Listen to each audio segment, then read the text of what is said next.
Bienvenidos al capítulo 16 de La Ley del Éxito de Napoleón Hill. En esta lección, aprenderemos sobre la regla de oro y cómo aplicar este principio en nuestras vidas. Decimos esta lección la regla de oro, puedes hacerlo si crees que puedes. Con esta lección nos aproximamos a la cima de la pirámide de este curso sobre las leyes del éxito. Esta lección es la estrella guía que te permitirá utilizar provechosa y constructivamente los conocimientos recogidos en las lecciones anteriores. Hay más poder contenido en las lecciones anteriores de este curso del que la mayoría de las personas se permitirían usar.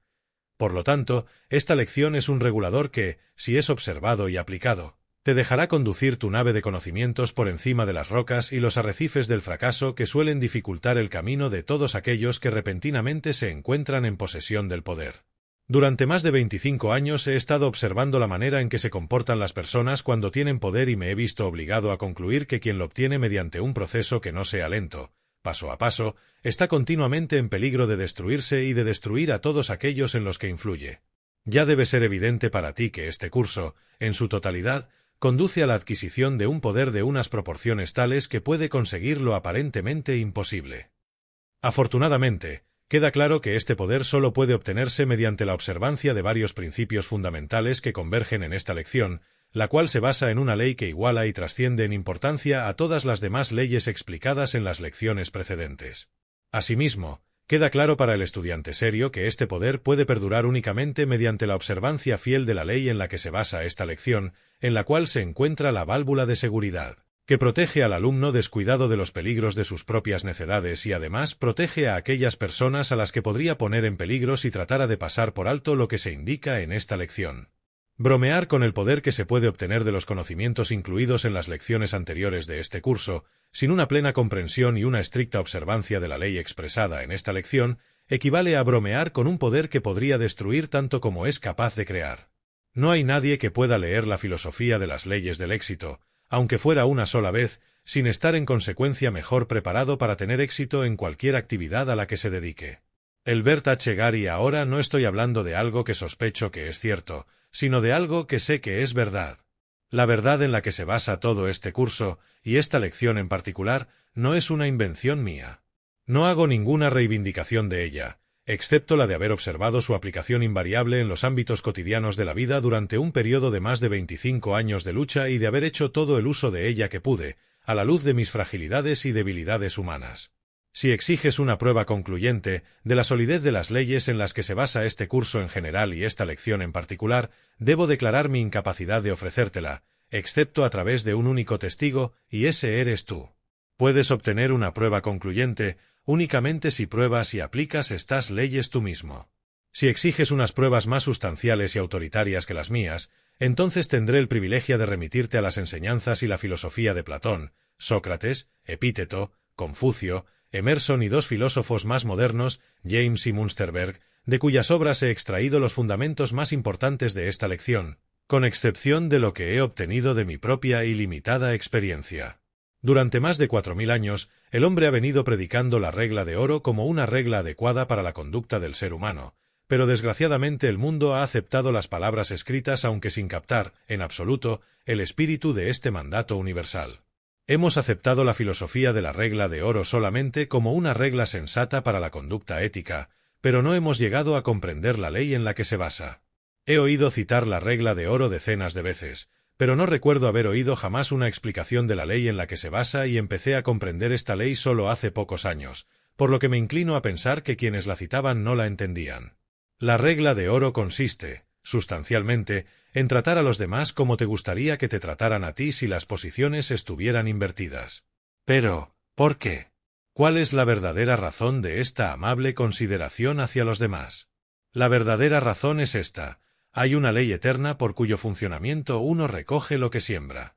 Cuando eliges la regla de conducta con la que te guiarás en tus relaciones con los demás, muy probablemente serás justo y equitativo si sabes que, por esa elección, estás poniendo en movimiento un poder que seguirá su curso, para bien o para mal, en las vidas de otras personas y que al final regresará para ayudarte o para perjudicarte, según sea su naturaleza. Aquello que un hombre siembre, también lo recogerá. Tienes el privilegio de tratar injustamente a los demás, pero si comprendes la ley en que se basa la regla de oro, debes saber que tu trato injusto producirá su fruto amargo. Si comprendes plenamente los principios descritos en la 11ª lección, que trata sobre el pensamiento, te resultará bastante fácil entender la ley en que se basa la regla de oro. No puedes forzar o cambiar el rumbo de esta ley, pero puedes adaptarte a su naturaleza, de ese modo, usarla como un poder irresistible que te llevará a unas alturas de algo que no podrías alcanzar sin su ayuda. Todo hombre se cuida de que su prójimo no lo engañe, pero llega un día en que empieza a preocuparse de no engañar a su prójimo. Entonces todo va bien, ha convertido su carrito de supermercado en un carro del sol. Esta ley no se detiene en la mera devolución de tus actos de injusticia y falta de amabilidad hacia los demás, sino que va más allá, mucho más allá, y te devuelve los resultados de cada pensamiento que emites. Por lo tanto, no solo es aconsejable que trates a los demás como te gustaría que te trataran, sino que, para recibir plenamente los beneficios de esta gran ley universal, debes pensar de los demás como te gustaría que piensen de ti. La ley en que se basa la regla de oro empieza a afectarte, para bien o para mal, en el momento en que liberas un pronunciamiento. El hecho de que generalmente la gente no comprenda esta ley, prácticamente ha producido una tragedia a escala mundial. A pesar de su simplicidad, es casi todo lo que hay que aprender que tenga un valor duradero para el hombre, pues es el medio por el cual nos convertimos en maestros de nuestro propio destino. Durante épocas de menor ilustración y tolerancia que la actual, algunos de los más grandes pensadores que el mundo ha producido han pagado con sus vidas la osadía de revelar esta ley universal para que pudiera ser comprendida por todos. A la luz de la historia del mundo, es alentador constatar, en apoyo del hecho de que el ser humano está retirando gradualmente el velo de ignorancia e intolerancia, que no corro riesgo de sufrir un daño físico por estar escribiendo algo que, hace unos siglos, me habría costado la vida. Aunque este curso trata sobre las leyes más elevadas del universo que el hombre es capaz de interpretar, su propósito es mostrar cómo se pueden utilizar en los asuntos prácticos de la vida. Con este objeto de aplicación práctica en mente, procedamos ahora a analizar el efecto de la regla de oro a través del siguiente incidente. El poder de la oración no, dijo el abogado, no insistiré en su demanda contra ese hombre. Puede buscar a otra persona para que lleve su caso, o puede retirar la demanda. Como usted quiera. ¿Cree que no se puede ganar dinero con ella? Probablemente se pueda ganar dinero con ella, pero provendría de la subasta de esa casita que el hombre ocupa y llama su hogar. De todos modos, no quiero mezclarme en ese asunto, ¿lo asusta? En absoluto, supongo que probablemente el tipo le ha rogado insistentemente para que lo deje, ¿verdad? Bueno, sí, lo hizo y probablemente, usted cedió, sí. ¿Qué hizo usted? Supongo que derramé algunas lágrimas. ¿Y dice usted que el tipo le rogó insistentemente? No, yo no he dicho eso. Él no me dijo ninguna palabra. Bueno, podría preguntarle, con todo respeto, ¿a quién se dirigió en su vista? A Dios. ¿Se puso a rezar? No que yo sepa, al menos. Verá, encontré la pequeña casa fácilmente y llamé a la puerta, que estaba entreabierta, pero nadie me oyó, de modo que entré en el pequeño recibidor y vi, por la rendija de una puerta, una acogedora salita y allí, sobre la cama, con su cabeza plateada sobre las almohadas, se hallaba una anciana exactamente con el mismo aspecto que tenía mi madre la última vez que la vi en este mundo. Pues bien, estaba a punto de llamar a la puerta, cuando ella dijo, «Vamos, papá, empieza ya. Estoy preparada». Y, de rodillas, a su lado, había un hombre anciano, de cabello blanco, todavía más viejo que su esposa, diría yo, y no fui capaz de llamar a la puerta, lo juro por mi vida. Pues bien, él empezó. Primero le recordó a Dios que ellos seguían siendo sus hijos sumisos, mamá y él, y que no importaba lo que él considerara adecuado que le sobreviniera, ellos no se rebelarían ante su voluntad. Sin duda, sería difícil para ellos quedarse sin casa a su avanzada edad, especialmente con la pobre mamá tan enferma y desvalida, y qué distinto habría sido si alguno de los chicos viviera todavía. Entonces su voz se quebró y una mano blanca emergió sigilosamente de debajo de la colcha y acarició suavemente su pelo níveo. Él siguió repitiendo que nada podía ser tan duro como haber tenido que despedirse de sus 3 hijos, excepto que mamá y él fuesen separados. Pero, finalmente, el anciano se consoló con el hecho de que Dios sabía que no era debido a ninguna falta suya que mamá y él se vieran amenazados con la pérdida de su querida casita, lo cual significaría mendigar y vivir en el refugio para pobres. Rezaban para no tener que ir allí, si eso era consecuente con la voluntad de Dios. Y entonces él citó una multitud de promesas de seguridad para quienes depositan su confianza en él. De hecho, ese ha sido el ruego más emocionante que he oído jamás. Y finalmente rezó para que Dios bendijera a todos aquellos que están a punto de pedir justicia. Entonces, el abogado continuó, más humilde que nunca, y creo que prefiero tener que ir yo mismo al asilo para pobres, antes que manchar mi corazón y mis manos con la sangre de un juicio como ese. Tiene un poco de miedo de derrotar a la oración del anciano. Por Dios, hombre, no es posible derrotarla, dijo el abogado. Le digo que dejó todo en manos de Dios, pero afirmó que se nos ha dicho que debemos darle a conocer nuestros deseos. De todos los alegatos que he oído en mi vida, ese lo supera con creces. Verá, en mi infancia me enseñaron ese tipo de cosas. De cualquier modo, ¿por qué fui enviado a oír esa invocación? Estoy seguro de que no lo sé, pero no le paso este caso a otra persona. Ojalá, dijo el cliente moviéndose intranquilo, usted no me hubiera hablado de la oración del anciano. ¿Por qué motivo? Bueno, porque quiero el dinero que me daría esa casa, pero me enseñaron de una forma bastante directa cuando era niño y odiaría oponerme a lo que usted me cuenta. Ojalá no hubiera escuchado ni una palabra al respecto, y en otra época no habría escuchado peticiones que estaban dirigidas a mis oídos. El abogado sonrió. Mi querido amigo, dijo, vuelve a equivocarse otra vez. Estaba dirigido a mis oídos y a los suyos también, y Dios quiso que así fuera. Si mal no recuerdo, mi anciana madre solía cantar que Dios se movía de maneras misteriosas. Bueno, mi madre solía cantar eso también, dijo el demandante, mientras retorcía los papeles de la demanda entre sus dedos. Si quiere, puede llamar por la mañana y decirles a mamá y a él que la demanda ha sido retirada. Ni esta lección, ni el curso del que forma parte, se basan en un llamamiento a la sensiblería, pero no se puede escapar a la verdad de que el éxito, en su forma más elevada y noble, finalmente lo lleva a uno a ver todas las relaciones humanas con un sentimiento de profunda emoción como el que este abogado tuvo al escuchar la oración del anciano. Quizá esta sea una idea anticuada, pero, de algún modo, no puedo evitar creer que nadie puede alcanzar el éxito en su forma más elevada sin la ayuda de la oración sincera. La oración es la llave con la que uno puede abrir la puerta secreta a la que me referí en la 11ª lección. En estos tiempos de asuntos mundanos, cuando el pensamiento predominante de la mayoría de gente está centrado en la acumulación de riqueza o en la lucha por la mera subsistencia, es fácil y natural que subestimemos el poder de la oración sincera. No estoy diciendo que debas recurrir a la oración como un medio para resolver tus problemas cotidianos que exigen una atención inmediata. No voy a ir tan lejos en un curso de formación que será estudiado principalmente por quienes buscan en él el camino hacia un éxito que se mide en dinero, pero te puedo sugerir modestamente que al menos le des una oportunidad a la oración cuando todo lo demás no consiga proporcionarte un éxito satisfactorio. 30 hombres despeinados y con los ojos enrojecidos formaban una fila delante del juez del Tribunal Correccional de San Francisco. Era el grupo habitual de borrachos y revoltosos. Algunos eran viejos y se habían endurecido, otros inclinaban la cabeza avergonzados. Justo cuando el desorden momentáneo de la entrada de los prisioneros se tranquilizó, ocurrió algo extraño. Una voz fuerte y clara, proveniente de la parte inferior, comenzó a cantar: «Anoche mientras dormía, tuve un sueño muy bonito». Anoche. Para todos ellos había sido una pesadilla o el estupor de una borrachera. La canción fue un contraste tan grande con la terrible realidad que nadie pudo evitar conmocionarse repentinamente ante el pensamiento que la canción sugería. Estaba en la vieja Jerusalén, junto al templo que hay allí. Continuaba la canción. El juez hizo una pausa. Hizo sus averiguaciones tranquilamente. Un antiguo miembro de una famosa compañía de ópera conocida en el país entero estaba esperando un juicio por falsificación. Era él quien cantaba en su celda.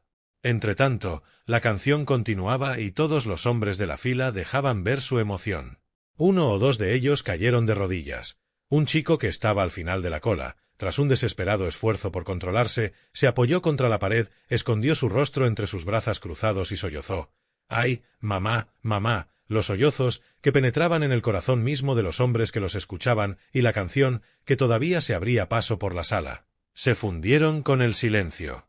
Finalmente, un hombre protestó. «Señor juez», dijo, «¿tenemos que soportar esto? Estamos aquí para recibir nuestro castigo, pero esto…» y él, también, empezó a sollozar. Era imposible continuar con los asuntos del juzgado, pero no se dio la orden de detener la canción. El sargento de policía, tras un esfuerzo por mantener a los hombres en fila, dio un paso atrás y esperó con el resto. La canción llegó a su clímax. «Jerusalén, Jerusalén, canta, pues la noche ha terminado». Exclamación, en lo más alto. Exclamación, por siempre jamás. Las últimas palabras sonaron en un éxtasis de melodía, y luego se hizo el silencio. El juez observó los rostros de los hombres que estaban delante de él. No había ninguno que no se hubiera conmovido con la canción, ninguno en el que no se hubiera despertado algún impulso mejor. No llamó a los casos individualmente, con algunos consejos amables, los dejó marchar a todos. Ningún hombre fue multado, ni sentenciado a vivir en el asilo de pobres aquella mañana. La canción había hecho un mayor bien del que castigo hubiera podido llegar a hacer. Has leído la historia de un abogado de la regla de oro y la de un juez de la regla de oro. En estos dos incidentes triviales de la vida cotidiana, has observado cómo funciona la regla de oro cuando se la aplica. Un gesto bondadoso de poca importancia aquí y allí es apenas un episodio sencillo y pequeño, pero si en tu vida los has sembrado generosamente, tu cosecha de felicidad será abundante. Una actitud pasiva hacia la regla de oro no producirá resultados, no hasta con creer en esta filosofía si, al mismo tiempo, uno no la aplica en sus relaciones con los demás. Si quieres resultados, debes tener una actitud activa hacia la regla de oro. Una mera actitud pasiva, representada por la creencia en su solidez, será inútil. También será inútil proclamar al mundo tu creencia en la regla de oro, si tus actos no están en armonía con tu proclamación. Dicho inversamente, no te servirá de nada aparentar que practicas la regla de oro si, en el fondo, estás deseando usar esta ley universal de conducta correcta como un manto para cubrir tu naturaleza codiciosa y egoísta. Todo acaba por saberse. Incluso la persona más ignorante te percibirá tal como eres. El carácter humano se está publicando continuamente. No puede ocultarse. Detesta la oscuridad, corre hacia la luz. Oí a un abogado experimentado decir que jamás temía el efecto que pudiera tener sobre el jurado un abogado que no está convencido en lo más profundo de su ser de que su cliente se merece un veredicto favorable. Si él no lo cree, su incredulidad será patente a pesar de todas sus protestas y se convertirá en la incredulidad del jurado. Esta es la ley según la cual una obra de arte, de cualquier tipo, nos coloca en el mismo estado de ánimo en que se encontraba el artista cuando la realizó. Aquello que no creemos, no lo podemos expresar adecuadamente, aunque repitamos las palabras con mucha frecuencia. Esta fue la convicción que expresó Swedenborg cuando describió a un grupo de personas en el mundo espiritual que trataban en vano expresar una propuesta en la que no creían, no lo conseguían, por mucho que movieran y arrugaran los labios, incluso hasta la indignación. Un hombre deja ver lo que vale. Lo que él es se graba en su rostro, en su forma, en sus fortunas, en letras de luz que todos pueden leer, excepto él mismo. Si quieres que se te conozca por haber hecho algo, no lo hagas jamás. Un hombre puede hacerse el tonto en los terrenos de acarreo del desierto, pero parecerá que cada grano de arena lo ve. Emerson en esta cita, Emerson hace referencia a la ley en que se basa la filosofía de la regla de oro, y tenía en mente esa misma ley cuando escribió lo siguiente: cada violación de la verdad no solo es una especie de suicidio para el mentiroso, sino que es también una puñalada a la salud de la sociedad humana.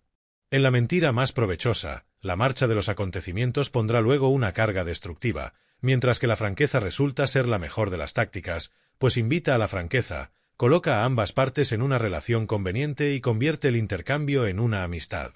Confía en los hombres y ellos te serán fieles. Trátalos con grandeza y se mostrarán grandes, aunque hagan una excepción a tu favor en todas sus reglas de comercio. La filosofía de la regla de oro se basa en una ley que ninguna persona puede evadir. Esta ley es la misma que se describe en la 11ª lección, que trata sobre el pensamiento correcto, con cuyo funcionamiento los pensamientos que tenemos se convierten en realidad, correspondiéndose exactamente con su naturaleza.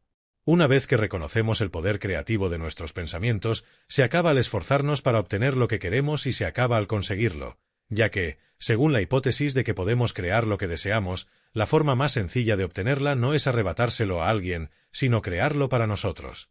Y puesto que no hay límite al pensamiento, no puede haber necesidad de esforzarse para conseguirlo. Que todo el mundo pueda obtener lo que quiera de esta manera significa erradicar la lucha, la necesidad, la enfermedad y la tristeza de la guerra. Ahora bien, la Biblia descansa, precisamente, sobre este supuesto del poder creativo de nuestros pensamientos.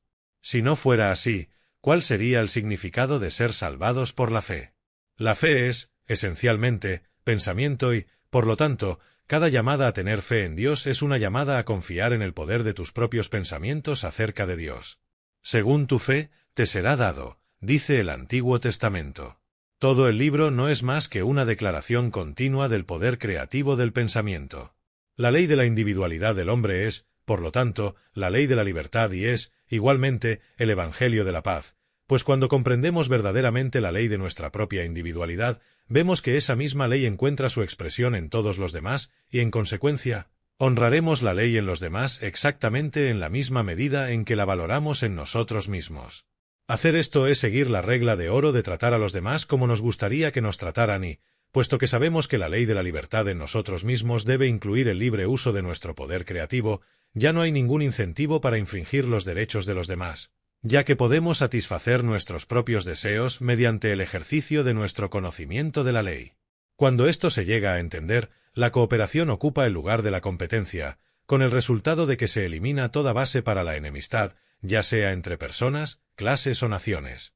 Si deseas saber qué le ocurre a una persona cuando hace caso omiso de la ley en que se basa la regla de oro, elige a cualquier individuo de tu vecindario que sepas que vive con el único propósito dominante de acumular riqueza y que no tenga ningún escrúpulo respecto a cómo obtenerla.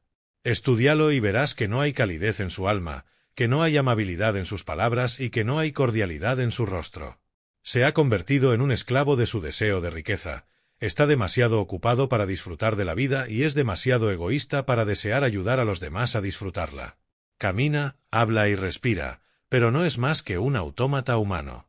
Sin embargo, hay muchas personas que envidian a una persona así y les gustaría hacer y nunca puede haber éxito sin felicidad, y ningún hombre puede ser feliz sin dispensar felicidad a los demás. Asimismo, la dispensación debe ser voluntaria y sin otro objeto que llevar alegría a los corazones de quienes tienen un corazón lleno de cargas. George de Herron pensaba en la ley en que se basa la filosofía de la regla de oro cuando dijo: «Hemos hablado mucho de la hermandad futura, pero la hermandad siempre ha sido la realidad de nuestra vida, mucho antes de convertirse en un sentimiento moderno e inspirado. Solo que hemos sido hermanos en la esclavitud y el tormento, hermanos en la ignorancia y en su perdición, hermanos en la enfermedad, en la guerra y en la necesidad, hermanos en la prostitución y en la hipocresía. Lo que le ocurre a uno de nosotros, tarde o temprano le ocurrirá a todos. Siempre hemos estado inevitablemente envueltos en un destino común. El mundo tiende constantemente a ir hacia el nivel del hombre que está más abajo, y ese hombre es el verdadero gobernador del mundo, apretándolo contra su pecho, arrastrándolo a su muerte. Tú no crees que es así, pero es cierto, y debería serlo. Porque si hubiera alguna forma en que algunos de nosotros pudiésemos liberarnos, apartarnos de los demás, si hubiera alguna forma en la que algunos de nosotros pudiésemos tener el cielo mientras otros tienen el infierno, si hubiera alguna forma en que parte del mundo pudiese escapar del infortunio, el peligro y la miseria del trabajo desheredado, entonces, ciertamente, nuestro mundo estaría perdido y condenado. Pero, puesto que los hombres nunca han sido capaces de separarse de los infortunios y los agravios de los demás, puesto que la historia nos ha enseñado la lección de que no podemos escapar a algún tipo de hermandad, puesto que toda la vida nos enseña que estamos eligiendo a cada momento entre la hermandad en el sufrimiento y la hermandad en el bien, somos nosotros los que debemos elegir la hermandad de un mundo cooperativo, con todos los frutos que conlleva, los frutos del amor y la libertad. La Primera Guerra Mundial nos implantó en una era de esfuerzo cooperativo en la cual la ley de vive y deja vivir destaca como una estrella brillante que nos guía en nuestras relaciones. Esta gran llamada universal al esfuerzo cooperativo está adquiriendo muchas formas, algunas de las cuales, no menos importantes, son los clubes de Rotarios, los clubes de leones y muchas otras asociaciones en las que los hombres se reúnen en un espíritu de intercambio amistoso, pues éstas marcan el inicio de una era de competencia amistosa en los negocios. El siguiente paso será una alianza más estrecha de este tipo de asociaciones con un espíritu de cooperación amistosa. Ninguna persona ociosa está segura jamás, independientemente de si es rica o pobre, blanca o negra, culta o analfabeta. Booker T. Washington, el intento de Woodrow Wilson y sus contemporáneos de establecer la Sociedad de las Naciones, seguido de los esfuerzos de Warren G. Harding de sentar las bases para la misma causa bajo el nombre de Tribunal Mundial, señaló el primer intento en la historia mundial de hacer que la regla de oro fuera eficaz como un punto de encuentro para las naciones del mundo. No se puede escapar al hecho de que el mundo ha despertado a la verdad que hay en la declaración de George de Herron de que estamos eligiendo a cada momento entre la hermandad en el sufrimiento y la hermandad en el bien. La Primera Guerra Mundial nos ha enseñado, o mejor dicho, ha impuesto en nosotros, la verdad de que una parte del mundo no puede sufrir sin que ello dañe al mundo entero. Estos hechos son llevados a tu atención, no con la intención de moralizar, sino con el objetivo de dirigir tu atención hacia la ley subyacente por la cual se están produciendo estos cambios. Durante más de 4000 años el mundo ha estado pensando en la filosofía de la regla de oro y ese pensamiento se está transformando ahora en la conciencia de los beneficios que reciben quienes la aplican. Aunque soy consciente de que el estudiante de este curso está interesado en un éxito material que puede medirse en estados de cuenta bancarios, me parece apropiado sugerir aquí que quien lo quiera puede beneficiarse moldeando su filosofía de los negocios para que se ajuste a este cambio drástico hacia la cooperación que se está produciendo en el mundo entero. Si puedes comprender el significado del enorme cambio que ha experimentado el mundo desde el final de la Guerra Mundial y si eres capaz de interpretar el significado de todos los clubes gastronómicos y otras asociaciones similares que reúnen a hombres y mujeres en un espíritu de cooperación amistosa, seguramente tu imaginación te sugerirá que este es un momento oportuno para aprovecharlo adoptando ese espíritu como la base de tu propia filosofía comercial o profesional. Dicho inversamente, debería ser evidente para todos los que pretenden pensar correctamente que se acerca una época en la que dejar de adoptar la regla de oro como base de tu filosofía comercial o profesional equivaldría a un suicidio económico. Quizá te hayas preguntado por qué no se ha abordado el tema de la honradez como prerequisito para el éxito en este curso. Si es así, encontrarás la respuesta en esta lección. La filosofía de la regla de oro, si se entiende y aplica correctamente, hace que la falta de honradez sea imposible. Más que eso, imposibilita todas las demás cualidades destructivas, como el egoísmo, la codicia, la envidia, la intolerancia, el odio y la malicia. Cuando aplicas la regla de oro, te conviertes, al mismo tiempo, en el juez y el juzgado, en el acusado y el acusador. Esto lo coloca a uno en una posición en la que la honradez comienza en su propio corazón, con uno mismo, y se extiende a todos los demás con igual electo. La honradez que se basa en la regla de oro no es el tipo de honradez que solo reconoce la conveniencia. No es ningún mérito ser honrado ya que, obviamente, la honradez es la táctica más provechosa si uno no quiere perder a un buen parroquiano, o a un cliente valioso, o ser enviado a la cárcel por estafa. Pero cuando la honradez significa una pérdida material, temporal o permanente, entonces se convierte en un honor de grado más alto para todo aquel que la practica. Una honradez de ese tipo tiene su recompensa apropiada en el poder de carácter y la buena reputación de que disfrutan todos los que se lo merecen. Quienes comprenden y aplican la filosofía de la regla de oro son siempre escrupulosamente honrados, no solo por su deseo de ser justos con los demás, sino también por su deseo de ser justos consigo mismos. Entienden la ley eterna en que se basa la regla de oro y saben que a través del funcionamiento de dicha ley todos los pensamientos que liberan y todos los actos que realizan en su equivalente en algún hecho o circunstancia con el que más adelante se enfrentarán. Los filósofos de la regla de oro son honrados porque comprenden la verdad de que la honradez añade a su propio carácter ese algo esencial, le aporta vida y poder. Quienes entienden la ley por la que opera la regla de oro envenenarían su propia agua de beber tan pronto como cometieran un acto de injusticia hacia otra persona, pues saben que una injusticia inicia una cadena de causalidad que no solo les traerá sufrimiento físico, sino que además destruirá su carácter, manchará su reputación e imposibilitará la consecución de un éxito duradero. La ley por la cual funciona la filosofía de la regla de oro no es otra que la ley por la cual funciona el principio de la autosugestión. Esta afirmación te sugiere algo a partir de lo cual deberías ser capaz de hacer una deducción de largo alcance e inestimable valor. Haz una prueba para ver tu progreso en el dominio de este curso analizando la afirmación anterior para determinar, antes de seguir leyendo, qué sugerencia te ofrece. ¿En qué te podría beneficiar saber que cuando tratas a los demás como si fueran tú mismo, lo cual es la suma y la sustancia de la regla de oro, estás poniendo en marcha una cadena de causalidad, con ayuda de una ley que afecta a los demás según la naturaleza de tu acto, y que, al mismo tiempo, estás reuniendo a tu carácter a través de la mente subconsciente en el efecto de dicho acto? Esta pregunta prácticamente sugiere su propia respuesta, pero puesto que estoy decidido a hacerte pensar sobre este tema crucial, te plantearé la pregunta de otra manera. Si todos tus actos hacia los demás, e incluso tus pensamientos sobre ellos, son registrados en tu mente subconsciente por el principio de la autosugestión, construyendo así tu propio carácter como un duplicado exacto de tus pensamientos y tus actos, ¿acaso no ves cuán importante es vigilar tales actos y pensamientos? Ahora estamos en el centro del verdadero motivo para tratar a los demás como nos gustaría que nos trataran, pues es evidente que cualquier cosa que hagamos a los demás nos la hacemos a nosotros mismos.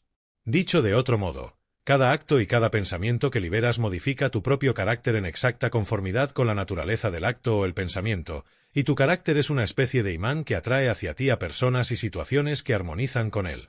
No puedes realizar un acto hacia otra persona sin haber creado antes la naturaleza de dicho acto en tu propio pensamiento, y no puedes liberar un pensamiento sin colocar la suma y la sustancia de él en tu propia mente subconsciente, donde se convertirá en parte y parcela de tu propio carácter.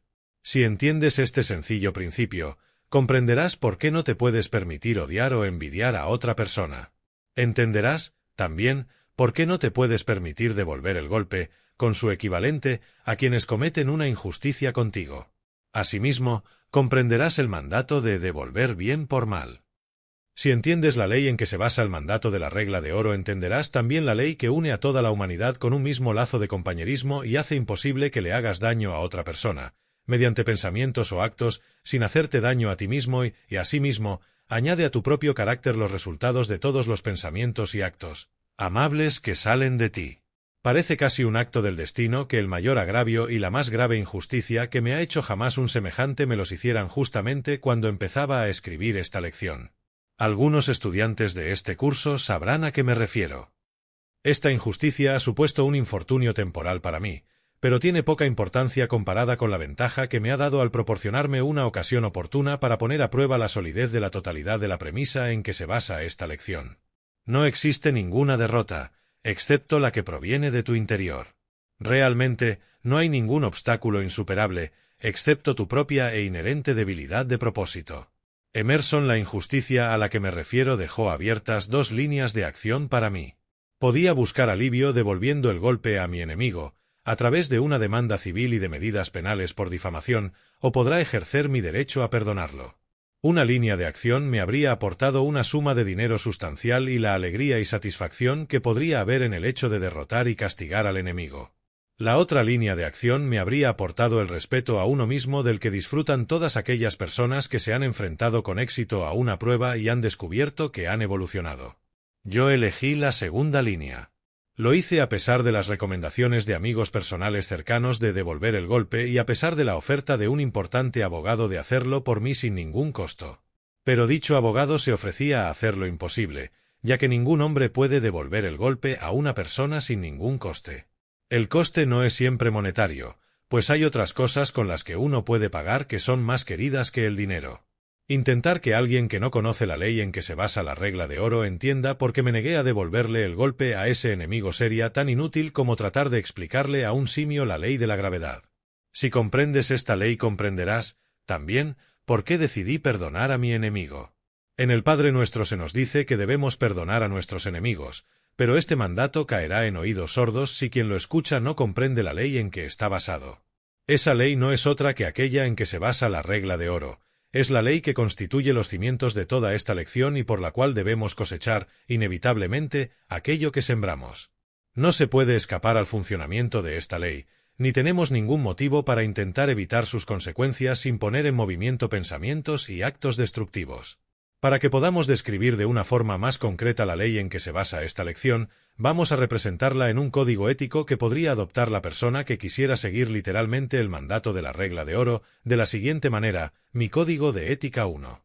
Creo en la regla de oro como la base de toda conducta humana. Por lo tanto, jamás le haré a otra persona aquello que no me gustaría que ella me hiciera a mí si nuestros lugares fuesen intercambiados. 2. Seré honrado, incluso hasta el mínimo detalle, en mi trato con los demás, no solo por mi deseo de ser justo con ellos, sino también por mi deseo de imprimir la idea de honradez en mi propia mente subconsciente, incorporando así esta cualidad esencial a mi propio carácter. 3. Perdonaré a quienes sean injustos conmigo, sin pensar si se lo merecen o no, porque entiendo la ley por la cual el perdonar a los demás fortalece mi propio carácter y borra los efectos de las propias transgresiones de mi mente subconsciente. 4. Siempre seré justo, generoso e imparcial con los demás, aunque sepa que estos actos no serán percibidos o recompensados en los términos habituales de recompensa, porque entiendo y pretendo aplicar la ley con cuya ayuda el carácter de una persona es la suma total de sus actos. 5. El tiempo que pueda tener para dedicar al descubrimiento y la exposición de las debilidades y faltas de otras personas lo dedicaré, de una forma más provechosa, al descubrimiento y corrección de las mías. 6. No calumniaré a nadie, por mucho que crea que la persona se lo merezca, porque no deseo sembrar sugestiones destructivas en mi propia mente subconsciente. 7. Reconozco el poder del pensamiento como una entrada que conduce al interior de mi cerebro desde el océano universal de la vida. Por lo tanto, no dejaré pensamientos destructivos flotando en dicho océano, para que no contaminen las mentes de los demás. 8. Dominaré la habitual tendencia humana hacia el odio, la envidia, el egoísmo, los celos, la malicia, el pesimismo, la duda y el miedo, porque creo que son la semilla a partir de la cual el mundo recoge la mayoría de sus problemas. 9. Cuando mi mente no esté ocupada con pensamientos que tiendan a la consecución de mi claro objetivo principal en la vida, la mantendré llena, voluntariamente, de pensamientos de valentía, seguridad en mí mismo, buena voluntad hacia los demás, fe, bondad, lealtad, amor por la verdad y justicia, pues creo que esas son las semillas de las que el mundo recoge su cosecha de crecimiento progresivo. 10. Comprendo que una mera creencia pasiva en la solidez de la filosofía de la regla de oro no sirve absolutamente de nada, ni para mí ni para los demás. Por lo tanto, pondré activamente en funcionamiento esta regla universal para bien en todos mis intercambios con los demás. 11. Comprendo la ley por cuyo funcionamiento se desarrolla mi propio carácter a partir de mis propios actos y pensamientos. Por lo tanto, vigilaré de cerca todo lo que interviene en su desarrollo. 12. Puesto que me doy cuenta de que la felicidad duradera proviene únicamente de ayudar a los demás a encontrarla y que ningún acto de bondad queda sin recompensa, aunque es posible que nunca se pague de una forma directa, me esforzaré por ayudar a otras personas cuando y donde se presente la oportunidad. A lo largo de todo este curso, habrás notado que se hace una referencia frecuente a Emerson. Todos los estudiantes del curso deberían tener un ejemplar de los ensayos de Emerson, y el ensayo sobre la compensación debería leerse y estudiarse al menos cada 3 meses. Cuando lo leas, fíjate que trata acerca de la misma ley en que se basa la regla de oro. Algunas personas creen que la filosofía de la regla de oro no es más que una teoría y que no está relacionada, en modo alguno, con una ley inmutable. Estas personas han llegado a esa conclusión por experiencias personales en las que prestaron un servicio a otros sin disfrutar de los beneficios de una reciprocidad directa. No has cumplido con todas tus obligaciones a menos que hayas cumplido con la de ser agradable. Charles Buston, ¿cuántas personas hay que no hayan prestado un servicio a los demás que no fuera correspondido o apreciado? Estoy seguro de que yo he tenido esa experiencia, no una, sino muchas veces, pero también estoy seguro de que tendré experiencias similares en el futuro y que no dejaré de ayudar a los demás solamente porque ellos no me correspondan y no aprecien mis esfuerzos. Y este es el motivo. Cuando presto un servicio a otra persona o realizo un acto de bondad, almaceno en mi mente subconsciente el efecto de mis esfuerzos, lo cual se podría comparar con cargar una batería eléctrica. Luego, si hago un número suficiente de actos de ese tipo, habré desarrollado un carácter positivo, dinámico, que atraerá hacia mí a personas que armonicen con mi propio carácter o se asemejen a él. Las personas a las que atraiga me corresponderán con los actos de bondad y de servicio que yo he prestado a otras, y así la ley de la compensación habrá equilibrado la balanza de la justicia para mí, devolviéndome a través de una fuente completamente distinta los resultados del servicio que yo presté. Has oído decir con frecuencia que la primera venta de un vendedor debería ser a sí mismo, lo cual significa que, a menos que se convenza primero de los méritos de sus productos, no será capaz de convencer a los demás.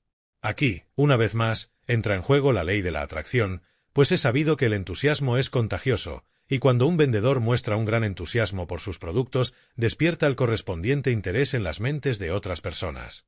Podrás entender esta ley con bastante facilidad si imaginas que eres una especie de imán humano que atrae a aquellas personas cuyo carácter armoniza con el tuyo. Al verte como un imán que atrae hacia ti a quienes armonizan con tus características dominantes y repele a los que no lo hacen, deberías tener en cuenta también que tú eres el creador de ese imán y que puedes cambiar su naturaleza para que encaje con cualquier ideal que desees establecer y seguir. Y el hecho más importante que deberías tener presente es que todo este proceso de cambio tiene lugar a través del pensamiento. Tu carácter es la suma total de tus pensamientos y tus actos. Esta verdad se ha dicho de muchas maneras distintas a lo largo de este curso. Debido a esta gran verdad, es imposible que prestes cualquier servicio útil o realices cualquier acto de bondad hacia otras personas sin que ello te favorezca. Igualmente, es imposible que realices un acto destructivo o tengas un pensamiento destructivo sin ser penalizado con la pérdida de una cantidad correspondiente de tu propio poder. El pensamiento positivo desarrolla una personalidad dinámica. El pensamiento negativo desarrolla una personalidad de la naturaleza opuesta. En muchas de las lecciones anteriores de este curso, Así como en esta, se dan instrucciones claras en cuanto al método exacto para desarrollar la personalidad mediante el pensamiento positivo. Estas instrucciones están particularmente detalladas en la tercera lección, que trata sobre la seguridad en uno mismo. En ella, encontrarás una fórmula muy clara de ejemplo. Todas las fórmulas ofrecidas en este curso tienen el objetivo de ayudarte a dirigir el poder del pensamiento para desarrollar una personalidad que atraiga a la gente que pueda ayudarte a alcanzar tu claro objetivo personal. No precisas ninguna prueba de que tus actos hostiles o crueles hacia otras personas producen el efecto de la revancha. Además, la revancha suele ser clara e inmediata. Asimismo, no necesitas ninguna prueba de que puedes conseguir más si tratas a los demás de manera tal que quieran cooperar contigo. Si has dominado la octava lección, que trataba sobre el autocontrol, sabrás cómo persuadir a otras personas para que actúen contigo como a ti te gustaría que lo hagan, a través de tu propia actitud hacia ellas. La ley del ojo por ojo y diente por diente se basa en la misma ley según la cual funciona la regla de oro. No es nada más que la regla de la compensación con la que todos estamos familiarizados. Si hablo mal de ti, aunque diga la verdad, tú no pensarás bien de mí. Además, lo más probable es que me pagues con la misma moneda. Pero si hablo de tus virtudes, pensarás bien de mí y, por lo general, cuando se presente la oportunidad me corresponderás de una forma equivalente. A través del funcionamiento de esta ley de la atracción, las personas desinformadas están atrayendo continuamente problemas, tristeza, odio y la oposición de los demás mediante sus palabras no vigiladas y sus actos destructivos. Trata a los demás como te gustaría que te trataran. Hemos oído este mandato miles de veces y, sin embargo, ¿cuántos de nosotros comprendemos la ley en la que se basa? Para que este mandato quede un poco más claro, me gustaría expresarlo en mayor detalle, aproximadamente de la siguiente manera. Trata a los demás como te gustaría que te trataran, teniendo presente que la naturaleza humana tiende a pagar con la misma moneda. Confucio debe de haber tenido en mente la ley de la compensación cuando expresó la filosofía de la regla de oro aproximadamente de esta manera. No hagas a los demás lo que no te gustaría que te hicieran, y bien podría haber añadido la explicación de que la razón de ser de este mandato se basa en la tendencia habitual del ser humano a pagar con la misma moneda. Quienes no entienden la ley en que se basa la regla de oro se inclinan a argumentar que no funcionará porque el hombre tiende al principio de exigir ojo por ojo y diente por diente, lo cual no es, ni más ni menos, que la ley de la compensación. Si fuesen un paso más allá en su razonamiento, comprenderían que están viendo los efectos negativos de esta ley y que esa misma ley es capaz de producir también efectos positivos. En otras palabras, si no quieres que te arranquen tu propio ojo, entonces guárdate de esa desgracia negándote a arrancarle el ojo a otra persona. Ve un paso más allá y realiza un acto de servicio benévolo y útil hacia ella y, por el funcionamiento de esta misma ley de la compensación, ella te prestará un servicio similar. ¿Y si no correspondiera a tu bondad? ¿Y entonces qué? De cualquier modo, te habrás beneficiado gracias al efecto que tendrá tu acto sobre tu propia mente subconsciente.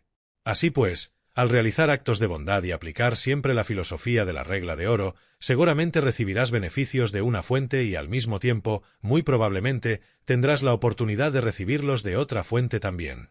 Puede pasar que bases todos tus actos hacia los demás en la regla de oro sin disfrutar directamente de ninguna compensación durante un largo periodo de tiempo y es posible que las personas para las que has realizado esos actos de bondad jamás te correspondan, pero entretanto, habrás estado añadiendo vitalidad a tu propio carácter, tarde o temprano. Ese carácter positivo que has estado construyendo comenzará a imponerse y descubrirás que has estado recibiendo interés compuesto sobre interés. Compuesto a cambio de esos actos que aparentemente se habían desperdiciado en personas que ni los apreciaron ni los correspondieron. Recuerda que tu reputación la crean los demás, pero tu carácter lo creas tú. Te interesa que tu reputación sea buena, pero no puedes estar seguro de que lo será, puesto que es algo que existe fuera de tu propio control, en las mentes de los demás, ya que es lo que los demás creen que eres. Pero cuando se trata de tu carácter es distinto. Tu carácter es lo que tú tengas como resultado de tus pensamientos y tus actos. Tú lo controlas. Puedes conseguir que sea débil, bueno o malo. Cuando estás satisfecho y sabes que tu carácter está por encima de toda crítica, no tienes que preocuparte por tu reputación, porque que tu carácter sea destruido o dañado por cualquiera que no seas tú es tan imposible como destruir la materia o la energía. Esa es la verdad que Emerson tenía en mente cuando dijo: Una victoria política, una subida de las rentas, la recuperación de un enfermo o el regreso de un amigo ausente, o algún otro hecho externo te levanta el ánimo y crees que tus días están arreglados para ti. No lo creas. Eso nunca puede ser así. Nada puede darte paz, excepto el triunfo de los principios.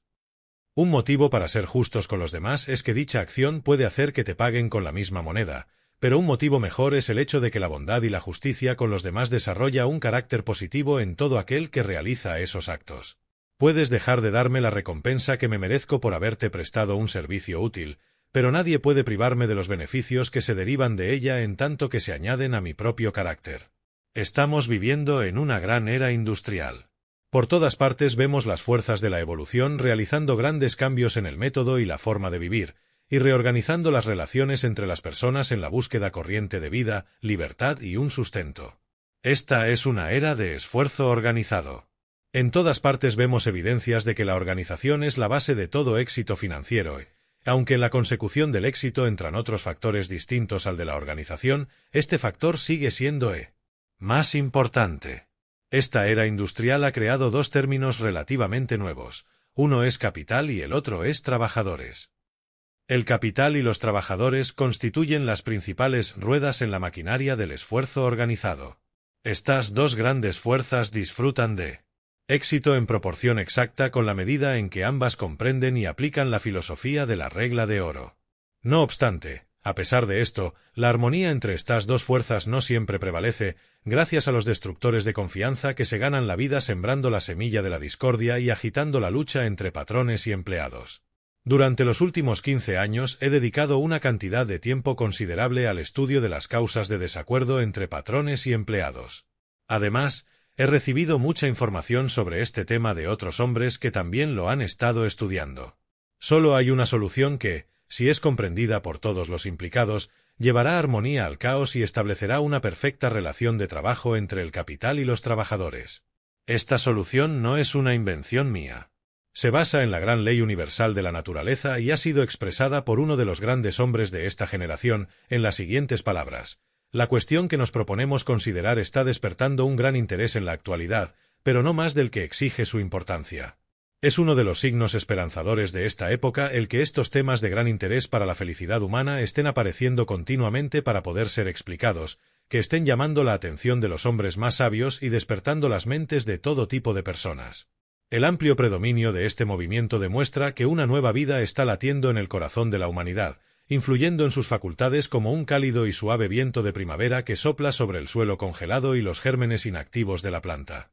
Provocará una gran agitación, romperá muchas formas congeladas y muertas, producirá grandes cambios que, en algunos casos, podrían ser destructivos, pero anuncia el florecer de nuevas esperanzas y la llegada de nuevas cosechas para la provisión de las necesidades humanas y los medios para una mayor felicidad. Hay una gran necesidad de sabiduría para guiar a las nuevas fuerzas que entrarán en acción. Cada hombre tiene la más solemne obligación de cumplir con su parte para formar una correcta opinión pública y dar una dirección sabia a la voluntad popular. La única solución a los problemas de los trabajadores, de necesidad, de abundancia, de sufrimiento y de pesar solo se puede hallar si se los considera desde un punto de vista moral y espiritual. Se los debe ver y examinar bajo una luz que no es suya.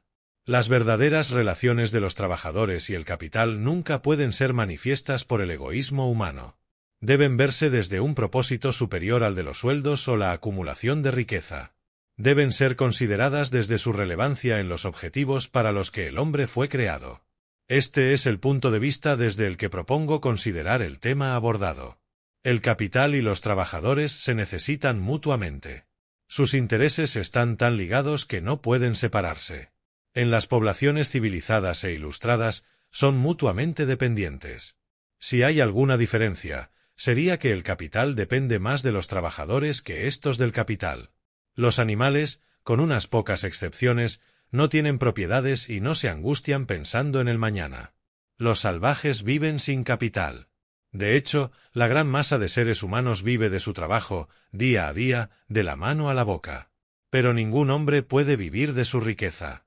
No puede comer su oro y su plata, no puede vestirse con escrituras y certificados de acciones. El capital no puede hacer nada sin los trabajadores y su único valor está en su capacidad de comprar la mano de obra o sus resultados. Es, en sí mismo, el producto de los trabajadores. Por lo tanto, no puede asumir una importancia que no le pertenece. No obstante, a pesar de ser absolutamente dependiente de los trabajadores para adquirir su valor, es un factor esencial en el progreso humano. En cuanto el hombre empieza a pasar de un estado salvaje y relativamente independiente a un estado civilizado y dependiente, el capital se hace necesario. Las personas tienen relaciones más estrechas unas con otras. En lugar de que cada una de ellas lo haga todo, empiezan a dedicarse a empleos particulares y a depender de otras para proveerse de muchas cosas mientras se dedican a alguna ocupación particular. De esta forma, el trabajo se diversifica. Una persona trabaja el hierro, otra la madera, una fabrica telas, otra las convierte en vestidos, algunas cultivan alimentos para los que construyen casas y fabrican instrumentos de labranza. Esto requiere de un sistema de intercambios y, para facilitarlos, deben construirse carreteras y se debe contratar gente para que las hagan. A medida que la población va aumentando y las necesidades se multiplican, el intercambio comercial crece, hasta que tenemos fábricas enormes, ferrocarriles que forman redes en la tierra con sus tiras de hierro, buques de vapor que surcan todos los mares y una multitud de personas que no pueden hacer pan o fabricar ropa, ni hacer ninguna cosa directamente para cubrir sus propias necesidades. Ahora bien, podemos ver cómo nos hacemos más dependientes unos de otros a medida que nuestras necesidades se van multiplicando y la civilización avanza. Cada uno, en su empleo especial, realiza un mejor trabajo, porque puede dedicar todos sus pensamientos y todo su tiempo a una forma de empleo para el que está especialmente capacitado y contribuye en mayor medida al bien público. Mientras está trabajando para los demás, todos los demás están trabajando para él. Cada miembro de la comunidad trabaja para la totalidad, y la totalidad lo hace para cada miembro. Esta es la ley de la vida perfecta, una ley que gobierna en todas partes en el cuerpo material. Cada persona que se dedica a cualquier empleo útil para el cuerpo o la mente es un filántropo, un benefactor público, tanto si cultiva maíz en las llanuras o algodón en Texas o en la India, como si extrae carbón de las minas en las cavidades de la tierra o lo introduce a los motores en las bodegas de un buque de vapor. Si el egoísmo no arruinara y destruyera los motivos humanos, todos los hombres y las mujeres cumplirían con la ley de la caridad mientras se dedican a sus quehaceres diarios. Para seguir con este inmenso sistema de intercambios, para colocar lado a lado al bosque y la granja, la fábrica y la mina, y entregar a cada puerta los productos de todas las regiones, hace falta un enorme capital. Un hombre no puede hacer trabajar su granja o su fábrica y construir un ferrocarril o una línea de buques a vapor. Del mismo modo que unas gotas de lluvia que actúan individualmente no pueden impulsar un molino o suministrar vapor para un motor, pero, si son recogidas en un recipiente amplio, se convierten en el poder irresistible del Niágara o en la fuerza que impulsa a la locomotora y al buque de vapor como poderosas lanzaderas de la montaña a la costa y de una orilla a otra. Tampoco unos cuantos dólares en una multitud de bolsillos pueden proporcionar los medios para estas grandes operaciones, pero unidos, pueden mover el mundo. El capital es amigo de los trabajadores y es esencial para su ejercicio económico y para una remuneración justa. Puede ser, y a menudo es, un terrible enemigo cuando se emplea únicamente con propósitos egoístas, pero la gran masa de él es más amigo de la felicidad humana que lo que se suele suponer. No puede ser empleado sin ayudar de alguna manera, directa o indirectamente, al trabajador. Pensamos en los males que padecemos, pero dejamos que el bien del que disfrutamos pase inadvertido. Pensamos en los males que podrían ser aliviados con unos medios mayores y en las comodidades que éstos nos proporcionarían, pero pasamos por alto las bendiciones de las que disfrutamos que habrían sido imposibles sin grandes acumulaciones de capital. El papel de la sabiduría es valorar el bien que recibimos, así como los males que sufrimos. Actualmente se suele decir que los ricos son cada vez más ricos y los pobres cada vez más pobres, pero cuando todas las posesiones del hombre son tenidas en cuenta tenemos buenos motivos para dudar de esta afirmación. Es cierto que los ricos son cada vez más ricos. También es cierto que la situación del trabajador está mejorando continuamente. El trabajador normal tiene ventajas y comodidades que los príncipes no podían exigir hace un siglo. Viste mejor, tiene una mayor abundancia y una variedad de alimentos, vive en una vivienda más confortable y tiene muchas más comodidades para gestionar los asuntos domésticos y cumplir con su trabajo que las que el dinero podía comprar hace unos pocos años.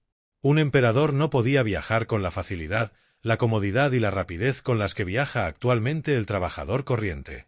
Es posible que el trabajador crea que está solo, sin nadie que lo ayude, pero en realidad tiene un enorme séquito de sirvientes que lo atienden continuamente, listos y ansiosos por hacer lo que él ordene. Se requiere un vasto ejército de personas y una inmensa inversión de capital para proporcionar una comida corriente como aquella de la que todo hombre y toda mujer han disfrutado hoy, sin excepciones.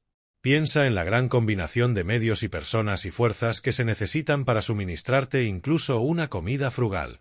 El chino produce tu té, el brasileño tu café, el habitante de las Indias Orientales tus especias, el cubano tu azúcar, el granjero de las llanuras del oeste tu pan y posiblemente tu carne, el agricultor tus vegetales y el lechero tu mantequilla y tu leche. El minero ha extraído de las montañas el carbón con el que has cocinado tu comida y has calentado tu casa. El carpintero te ha proporcionado sillas y mesas, el cuchillero cuchillos y tenedores, el ceramista platos, el irlandés el mantel para tu mesa, el carnicero tu carne y el molinero tu harina. Pero estos diferentes artículos alimenticios y los medios para prepararlos y servirlos fueron producidos a enormes distancias de ti y unos de otros. Fue preciso atravesar océanos, nivelar montañas, rellenar valles, construir túneles, fabricar barcos, construir ferrocarriles y formar a un gran ejército de hombres en todas las artes y emplearlos para que los productos para tu cena pudieran prepararse y servirse. También ha de haber hombres para recolectar, comprar, vender y distribuir esos productos. Todo el mundo está en su propio lugar y hace su propio trabajo, y luego recibe su sueldo.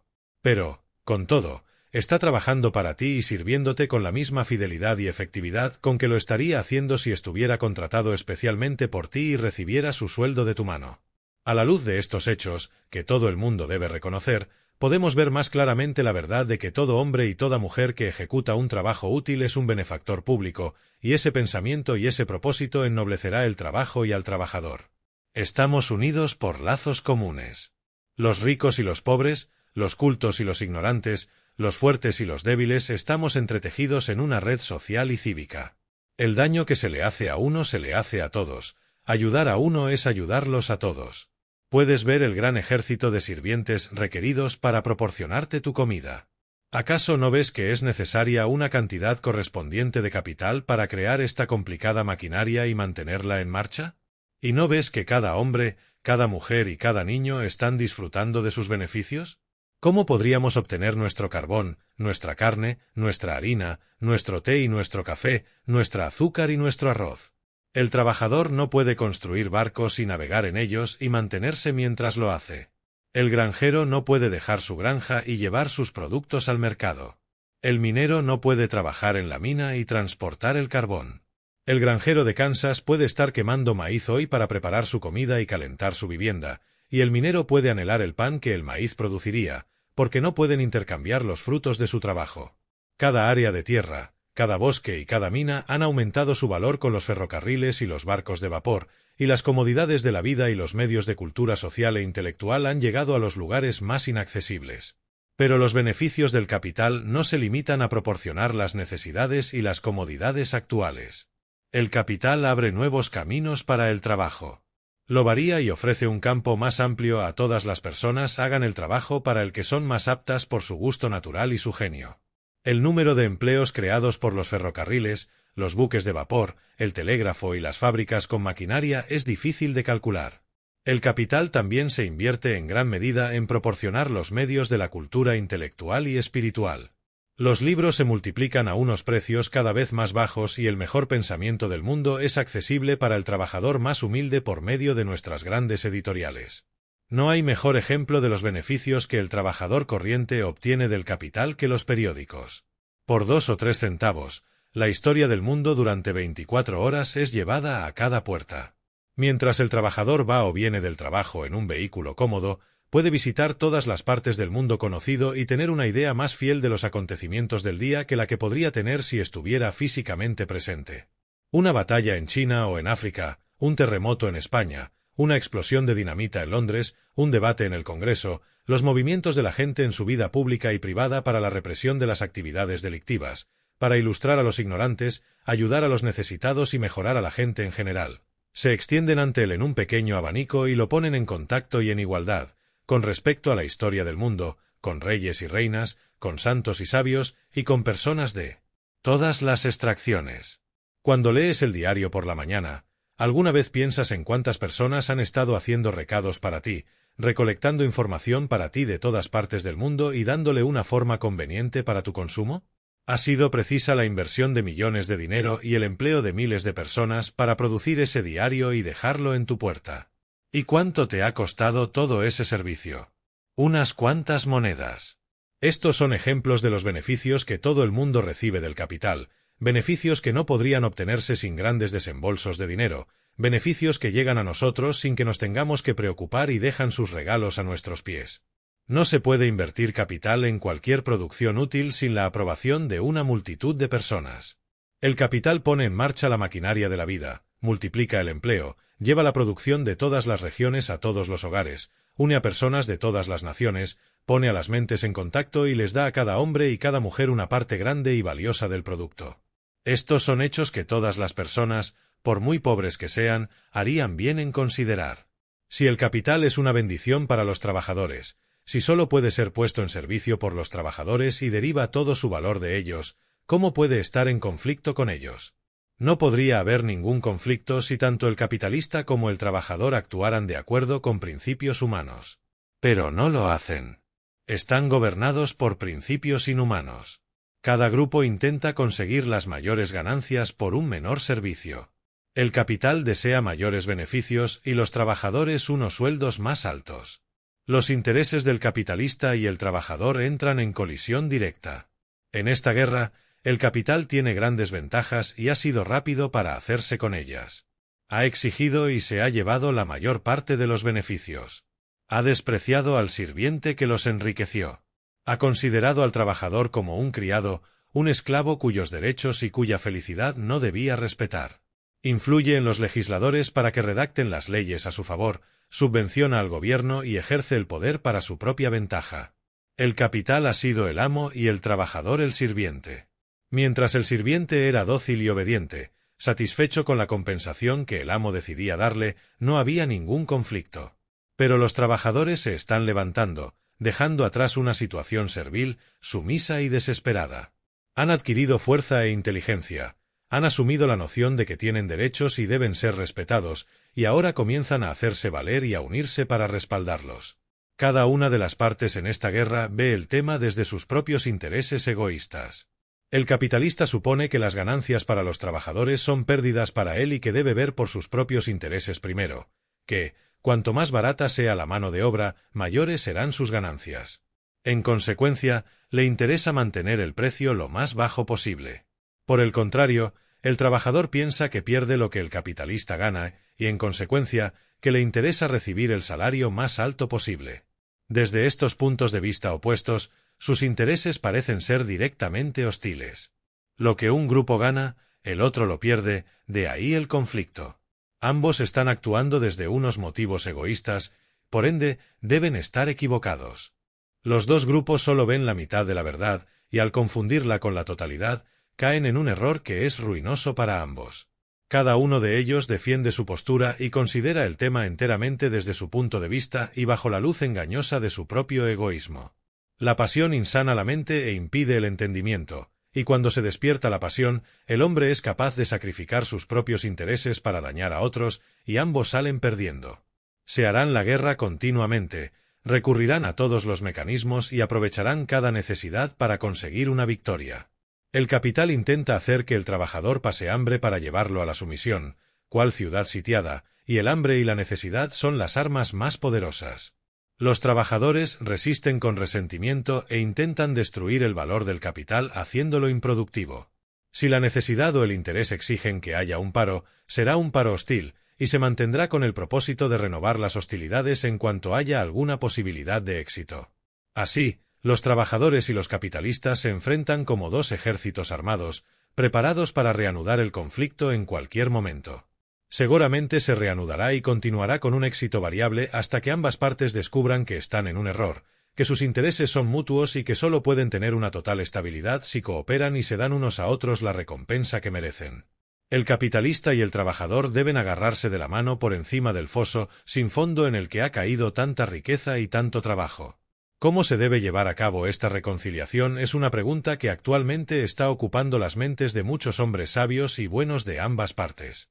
Sin duda, Una legislación sabia e imparcial será un agente importante para poner límite a la pasión ciega y proteger a todas las clases de la codicia insaciable, y es el deber de cada persona esforzarse por asegurar que haya una legislación de ese tipo en los gobiernos estatales y nacionales. Las organizaciones de trabajadores dedicadas a proteger sus propios derechos y asegurarse una mejor remuneración por su trabajo tendrán una gran influencia. Esa influencia continuará creciendo a medida que su estado de ánimo se vuelva firme y sus exigencias se basen en la justicia y la humanidad. La violencia y las amenazas no producirán ningún bien.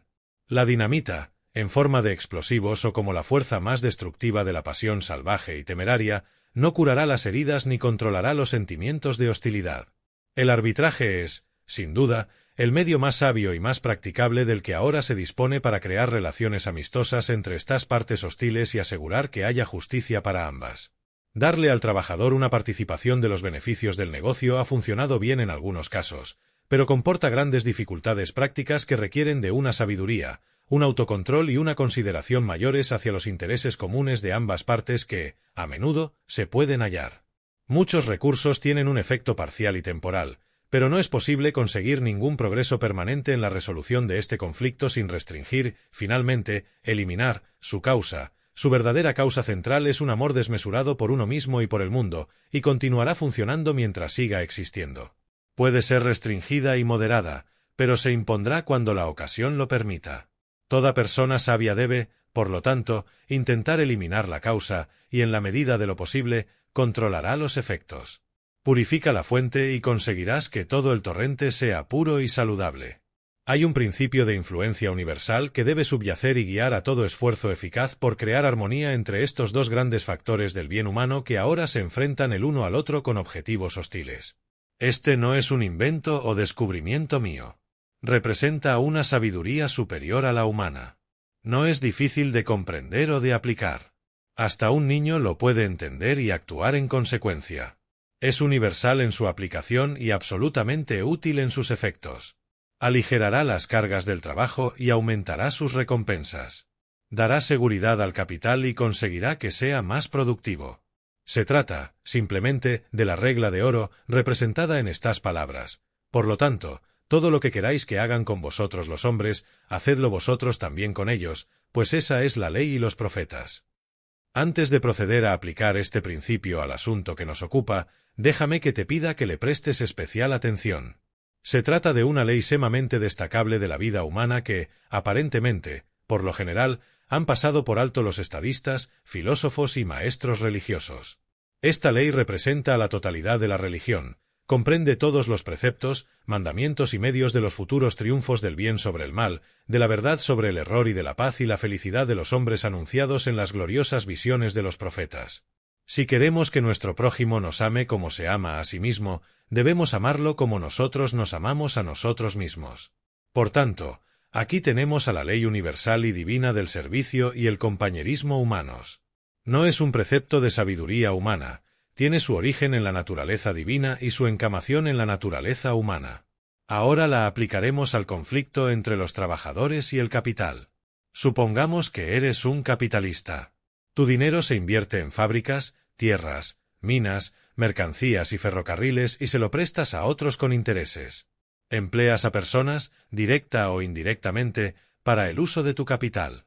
No puedes llegar a una conclusión justa respecto a tus derechos, obligaciones y privilegios si contemplas únicamente tus propias ganancias.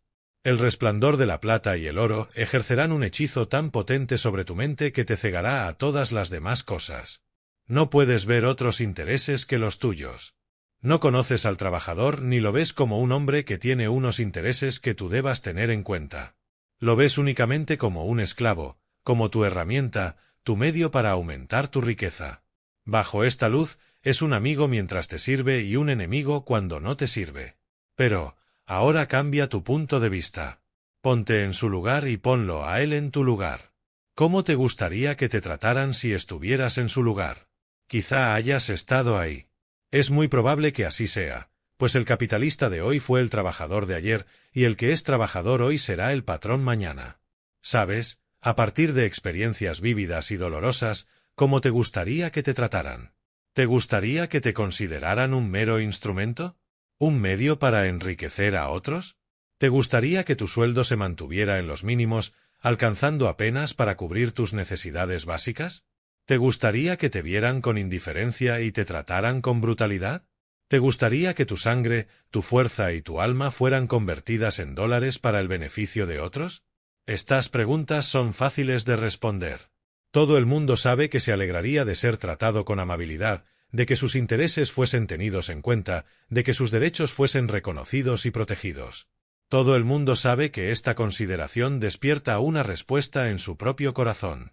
La bondad engendra bondad, el respeto despierta respeto. Ponte en su lugar.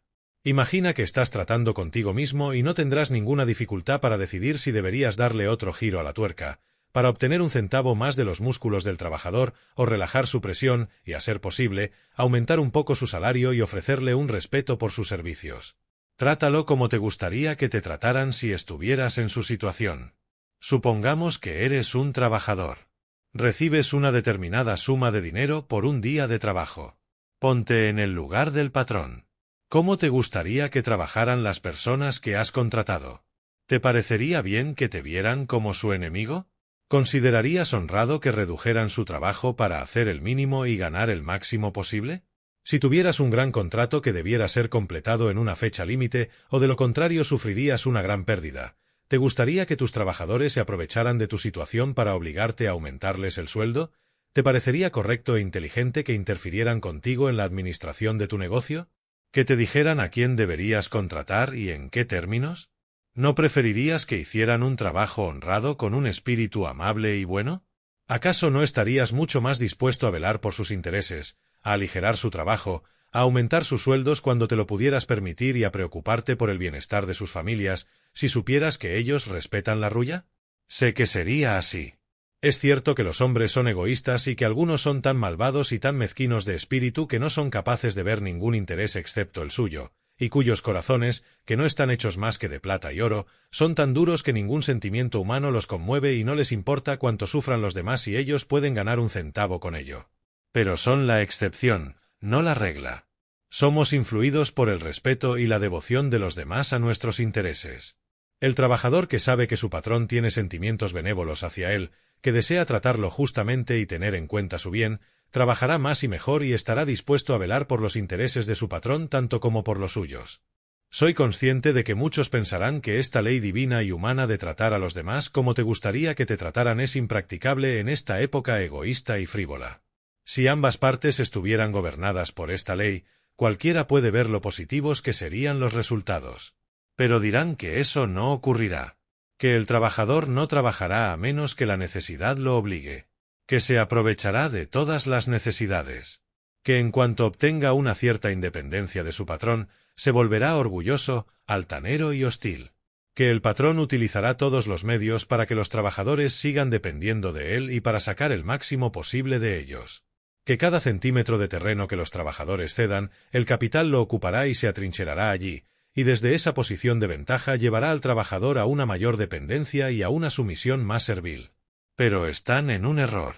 La historia del mundo atestigua que cuando las mentes de los hombres no están amargadas por una intensa hostilidad y sus sentimientos no son ultrajados por crueles agravios, están dispuestos a oír unos consejos serenos, desinteresados y juiciosos.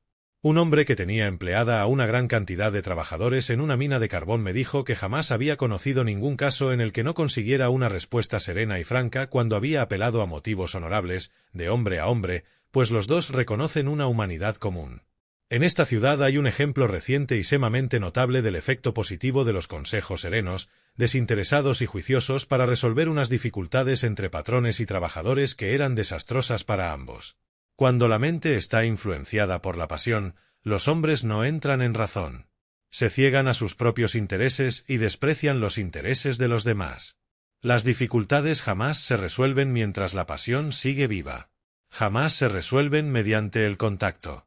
Una de las partes puede ser subyugada por el poder, pero la sensación de injusticia permanecerá y el fuego de la pasión estará preparado para volver a estallar a la primera ocasión. Pero deja que el trabajador o el capitalista se sientan seguros de que la otra parte no tiene intención de aprovecharse, de que hay un deseo y una determinación sinceros por ambas partes de ser justos y tener en consideración los intereses comunes, y todo el conflicto entre ellos cesará, igual que se calman las olas salvajes en el océano cuando los vientos están en reposo. El trabajador y el capitalista tienen un interés mutuo y común.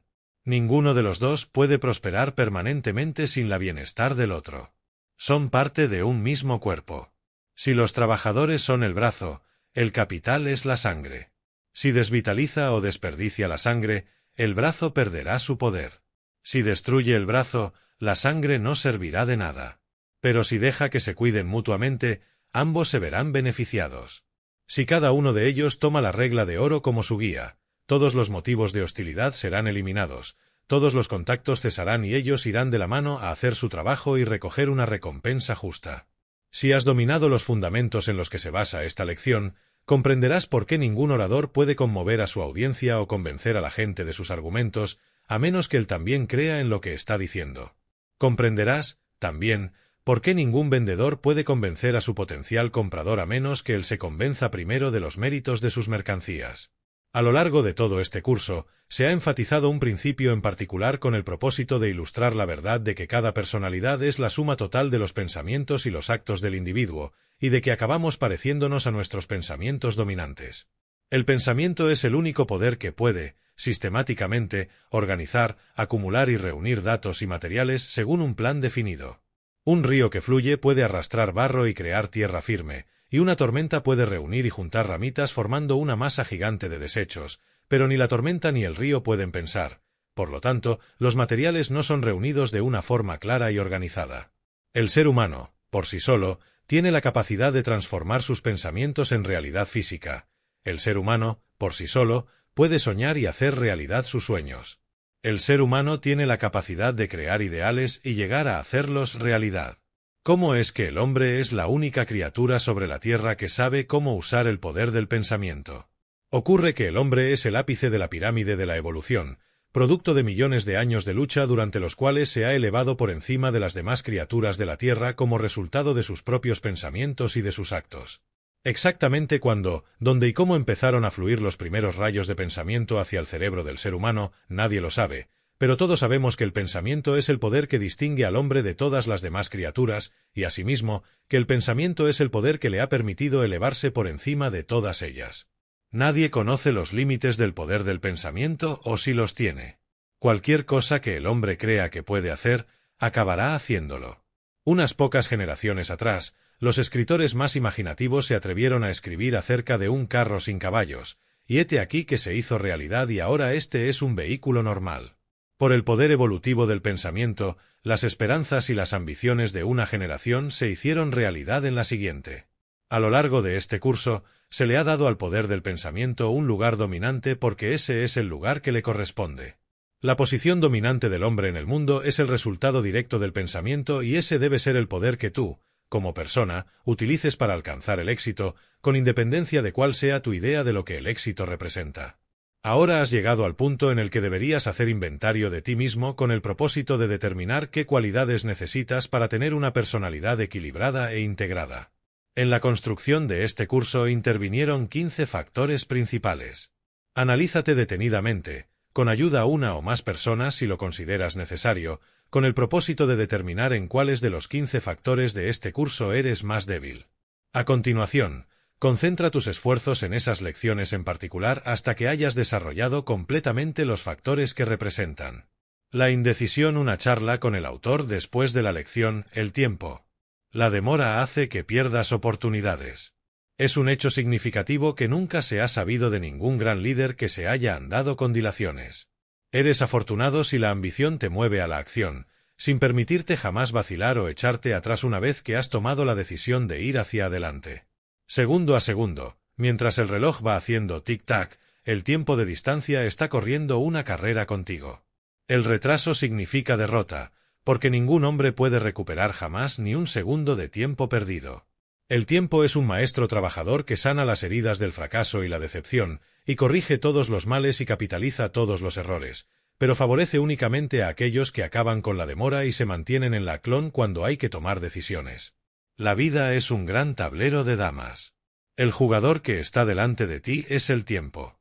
Si dudas serás eliminado del tablero. Si te mantienes en movimiento, puedes ganar. El único capital real es el tiempo, pero solo es capital cuando se lo utiliza. Quizá te sorprenda si llevas un registro preciso del TLEMPO que desperdicias en un solo día. Si quieres, puedes echar una mirada a la ilustración de la página anterior para conocer el destino de todos los que juegan despreocupadamente con el tiempo. La historia verdadera de una de las principales causas del fracaso cuenta que uno de los jugadores es el tiempo y el otro es el señor hombre medio, llamémoslo tú. Jugada a jugada, el tiempo ha ido eliminando a todos los hombres del señor hombre medio hasta que finalmente ha quedado arrinconado en un lugar donde el tiempo lo atrapará, independientemente de hacia dónde se mueva. La indecisión lo ha llevado a ese rincón. Pregúntale a cualquier vendedor bien informado y te dirá que la indecisión es la debilidad predominante de la mayoría de la gente. Todo vendedor conoce la gastada excusa de «me lo voy a pensar», que es la última línea de defensa de quienes no tienen el valor de decir sí o no. Como el jugador de la ilustración, no son capaces de decidir en qué dirección moverse. Mientras tanto, el tiempo los va arrinconando hacia un lugar del que ya no se podrán mover. Los grandes líderes del mundo fueron hombres y mujeres de decisión rápida. Se podrían decir pocas cosas a favor del general Grant, excepto que tenía la cualidad de la decisión rápida, y esto bastaba para contrarrestar todos sus puntos débiles. Toda la historia de su éxito militar puede reunirse en su respuesta a sus críticos cuando dijo: «Lucharemos de esta manera, aunque nos tome todo el verano».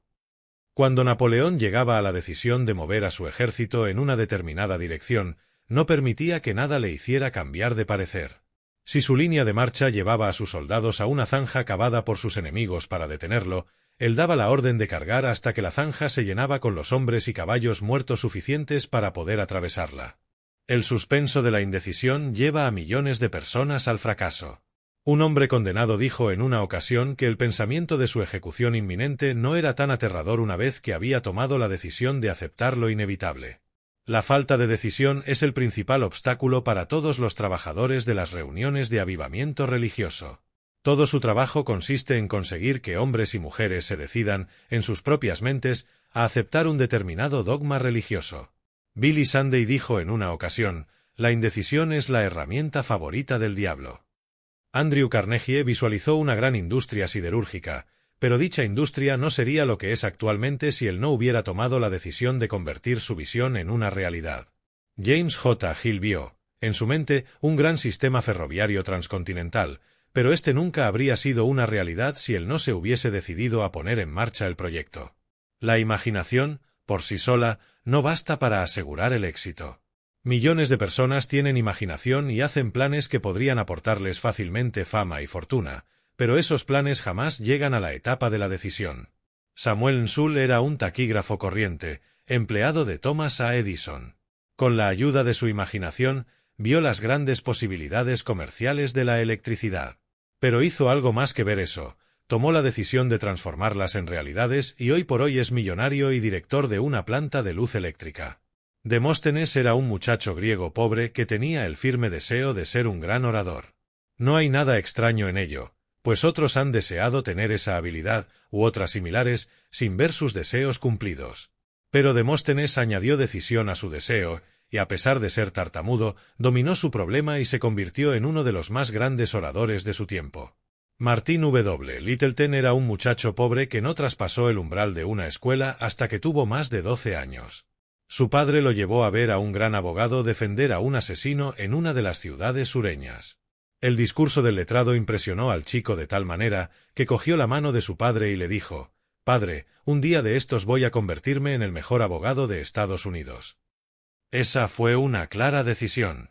Con el tiempo, Martin W. Littleton llegó a no aceptar unos honorarios inferiores a $50,000 y, según dicen, siempre tuvo trabajo. Se convirtió en un buen abogado porque tomó la decisión de hacerlo.